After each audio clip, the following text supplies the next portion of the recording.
नमस्कार, आप देख रहे हैं नेक्स्ट 9 न्यूज़ पॉलिटिकल बाइट। मैं हूं आपके साथ आकाश त्रिवेदी।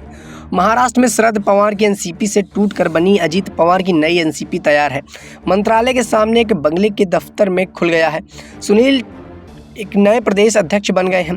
जुलाई को अजीत पवार एनसीपी के 8 विधायकों के साथ बीजेपी शिवसेना के साथ सरकार में शामिल हुए तो सभी हैरान रह गए। इससे भी ज़्यादा हैरानी शरद पवार के खास प्रफुल्ल पटेल को अजीत पवार के खेमे में देखकर हुई। कहा गया कि अजीत पवार खुद को पार्टी का अध्यक्ष न बनाने से नाराज थे, इसीलिए पार्टी से अलग हो गए। पर राज्यसभा सांसद प्रफुल्ल पटेल तो शरद पवार ने कार्यकारी अध्यक्ष बनाया था, तो भी भतीजे पर तवज्जो देकर पॉलिटिकल एक्सपर्ट्स ने कहा है कि प्रफुल्ल पटेल शरद पवार के इतने करीबी हैं, बिना उनकी मर्जी के ये वो फैसला नहीं ले सकते। हो सकता है कि इस पूरे खेल के पीछे शरद पवार ही हो। हालांकि 3 जुलाई को शरद पवार ने प्रफुल्ल पटेल को पार्टी से निकाल दिया था। आखिर प्रफुल्ल पटेल ने शरद पवार के साथ ऐसा क्यों छोड़ा और प्रफुल्ल पटेल ने शरद पवार का साथ ही क्यों छोड़ दिया? इसका जवाब ढूंढने के लिए हमारी टीम ने जब राजनीतिक वालों से बातचीत की, पॉलिटिक एक्सपर्ट से बात की, तो पता चला कि महाराष्ट्र की पॉलिटिक्स के उतार चढ़ाव में किताब चेक एंड मेट लिखने वाले सीनियर जर्नलिस्ट सुधीर सूर्यवंशी कहते हैं कि पीएम ने 27 जून को भोपाल में कहा था कि मेरी गारंटी है हर घोटालेबाज पर कार्रवाई होगी। प्रफुल्ल पटेल ने सरकार में शामिल होने का फैसला इस बयान के बाद लिया। दोनों के कनेक्शन तो दिख रहा है। सुधीर सूर्यवंशी कहते हैं कि मोदी के ऐलान के बाद क्लियर था कि जिन लोगों पर सीबीआई, ईडी और इनकम टैक्स के मामले चल रहे हैं उन पर भी कार्रवाई हो सकती है।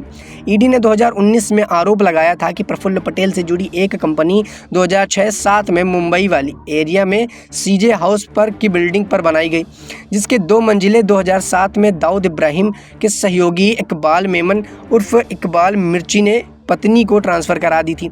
मिर्ची के परिवार में मेंबर्स के खिलाफ दर्ज मनी लॉन्ड्रिंग केस के पटेल को 2019-21 के बीच तलब किया गया।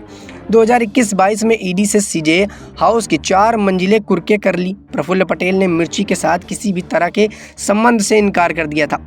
हालांकि ईडी की चार्जशीट में प्रफुल्ल पटेल को आरोपी नहीं बनाया गया। प्रफुल्ल पटेल का घर भी इसी बिल्डिंग में है। जुलाई 2022 में ईडी के बिल्डिंग के 12वें और 15वें फ्लोर सील कर दिया गया था। इस मालिकाना हक पटेल परिवार के पास है। कोर्ट की परमिशन से प्रफुल्ल अभी उसी घर में रह रहे हैं। हालांकि उन पर गिरफ्तारी का खतरा तो है। चुनाव को सिर्फ 1 साल बचा है। ऐसे में बीजेपी से जुड़ने का उनके पास बड़ा कारण था। क्या शरद पवार को प्रफुल्ल पटेल के फैसले के बारे में पता होगा? यह एक बड़ा सवाल होता है। इसके साथ ही आपको बता दें, इस पर सुधीर सूर्यवंशी ने एनसीपी सूत्रों के हवाले से पता लगाया कि शरद पवार ने प्रफुल्ल को नहीं बल्कि हसन मुशर्रफ को, सुशील तटकरे को अपने विवेक से काम करने को कहा था। इन दोनों के खिलाफ ईडी, एंटी करप्शन ब्यूरो और सीबीआई की जांच चल रही है। दोनों कई बार शरद पवार से बीजेपी के साथ जाने की बात कर चुके हैं, लेकिन वैचारिक मतभेद भी बात कहकर शरद पवार ने उनका प्रपोजल नकार दिया है। अगर डर सभी नेताओं के सरकार के साथ जाने का कारण है, तो क्या मजबूती स्थिति में आने पर शरद पवार साथ छोड़कर गए नेता वापसी भी आ सकते हैं?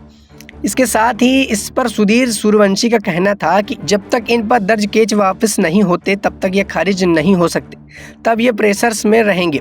अजीत पवार ने एक स्पीच में कहा था कि वह अंतिम सांस तक शरद पवार के साथ रहेंगे।